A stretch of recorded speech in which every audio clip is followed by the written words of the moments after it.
Has the spare. Keeps himself in the match. Gary Dickinson, though, at this point leading by 22 and could extend the lead if he ends up with a 5-bagger here on lane 28. Well, he gets a couple more, and these fans who are already behind him will start really yelling. He seems to have a contingent here at Leilani Lanes tonight, and he's a long way from the Lone Star State. Obviously a very popular bowler through the years. Won the Nagy Sportsmanship Award a couple of times. One more. Perfect. Now that was Crunch City, Mike. Little doubt, if any, that all 10 would end up in the pit that time. Well, maybe Dickinson's thinking 300 already. He's only 5 in a row. Gary Dickinson actually was not going to bowl this week. He decided at the last moment that he was going to head up to Seattle and try his luck. In 82, the last time he bowled in this tournament, he finished 5th, so he's had Well, for the last 3 or 4 years, I bowled very little in the summer, and normally I've been taking off here in Seattle, but the last time I was here, I bowled very well, and I got caught for about 2 weeks ago, and really, as late as last Wednesday, I wasn't going to bowl, and he talked me into it. So at the last minute, I decided to come. Perfect shot that time, execution. Only the 10-pin just didn't cooperate. And we see why it's so hard to throw 300 in the sport of bowling, because you can throw it just your ace shot, and it doesn't wind up with 10 in a pin, only 9. Is there a bit of a letdown when that does happen, Mike? You have to really concentrate on the spare. Not only at the spare, he hasn't got this match won yet. Is Gary still shooting the spares with just one finger in the ball? Yes. And why is that, Mike? He does that. He uses just his middle finger and takes his ring finger out to straighten the shot out so the ball doesn't get as many revolutions, and he can throw right straight at those spares. He's a very accurate player. He's had tremendous success shooting his spares that way. And he is obviously an excellent spare shooter. Eagle trailing by 31. Needs to get something going here. Knocks that 10-pin out on that half pocket hit. Just pretty reaction there. If he were a boxer, he'd be a counter puncher, because we've seen him down time and again, and he just keeps coming back, and does the things that he has to do to win. Well, right now, it's almost a must situation. We're in 7th frame. He's got to put some pressure on Dickinson. He has to strike here, in my opinion. You see the score right there. 31 pins the difference. Eagle working on a strike can cut it to 21 with a double.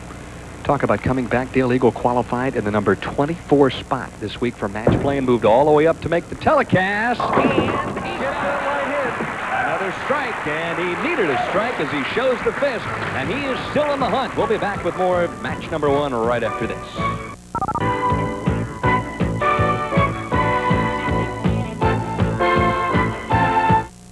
Fixing this water dam.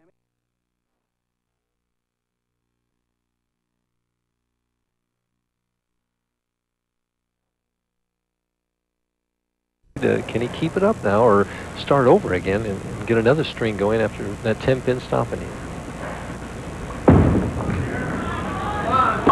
Oh, he sure did on that. Threw the frozen rope there, didn't he?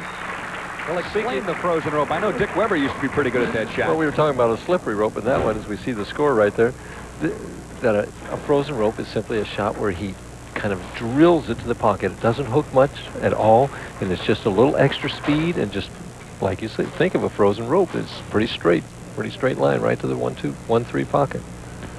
Gary Dickinson averaging 237 on the TV pair during match play this week, so obviously he's enjoyed some success. That one's a little wide and not going to climb back up the hill, and Dickinson is throwing a washout on lane 27. And we mentioned that 27 was just a little bit tighter than 28, and he just never got that ball up the hill. He gave it just a little bit too much room to the right, and it misses the head pin, cuts those pins out, leaves the 1-2, 4-10, the washout. He wants to go to the left of the head pin here, Denny, and send that head pin over into the 10.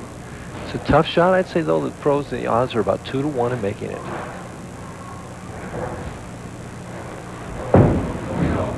Good chance. Perfect.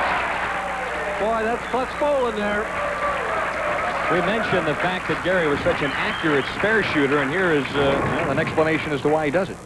Right over on the left side, just perfect. That head pin went plunk right into the 10, just perfect. But the lead is 21. Eagle right now can cut it to 11 with one more. He's working on a double. 8th frame action here. Very important shot for Eagle. Last year earned only $10,800. This year a little better than $8,000. He would love to cash in here tonight. Oh, he got away with one there. Well, there is a bit of a break, and it's been an interesting couple of weeks for Dale Eagle, who just recently got married, and he said that's one of the keys to bowling well this week. Well, I worked hard this week, and I practiced before the tournament. I got married 2 weeks ago to a lovely lady named Penny. It was a surprise to me and her, and also I just try to stay loose and calm and make some quick changes, and I thought a little bit faster than I normally do, and my thinking was up to par, working hard. And working hard is doing exactly what he's doing right now on a turkey, looking for a strike in the 9th. Cut it to one pin with one hair. And he gets the right hit again. The Eagle is soaring at this point, Mike Gervin. He is ready to go to work in the 10th. And watch the head pin, Dan. The head pin goes to the wall and gets the 4-5-7 very, very late.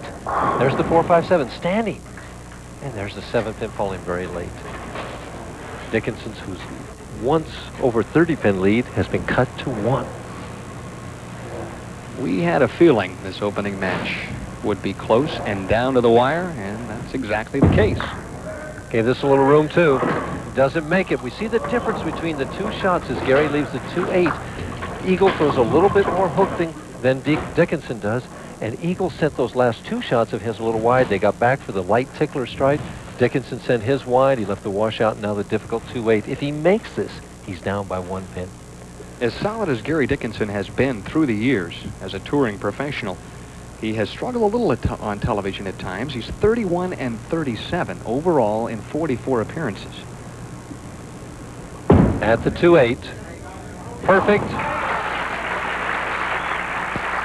The key now, obviously, for Gary Dickinson to take this one off the sheet in the 10th frame and could strike out for a possible 247. And we have a definite potential of a tie. We see there that Dickinson has 197, the 8th spare working. If Dickinson would go strike spare, he'd finish with 237.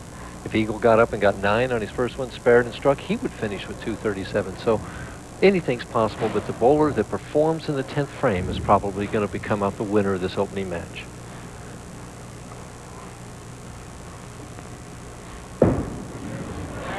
Up high, busts it down, leaves the 6-10. That's the overcorrection. Light the last 2 times. He didn't want to go light this time. He didn't trust it, and he just kind of steered it up to the head pin. In talking with Gary before the match, he said, Denny, I've got a ball that hooks a little bit that I like and one that goes fairly straight. I said, which one are you going to use? He said, I think I'll probably go with a straight one because I feel a little more comfortable, and I wonder if he's thinking back at this point, wondering if he might have gone with a ball that hooked a little more. Covers up the spare. And now, an Eagle is so deep in concentration, he doesn't know it's the 10th frame, and that's why he's up there now. He's just discovered that it's a 10th frame. And we were talking in the car coming over, and I said, you know, that Eagle had that ability to just put himself in his own little world and with that concentration, and he has that ability. Gary Dickinson with a strike would shoot 235, which normally is good enough to win. And it still may be good enough. We don't know.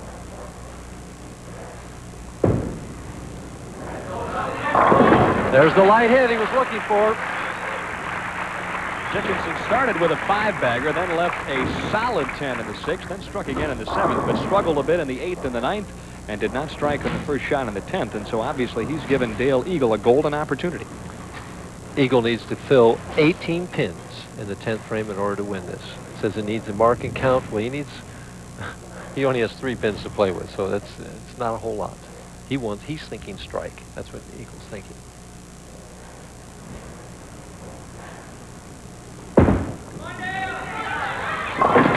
And there's that light hit again, the wall shot. He looks like Dick Weber out there. The last 3 have been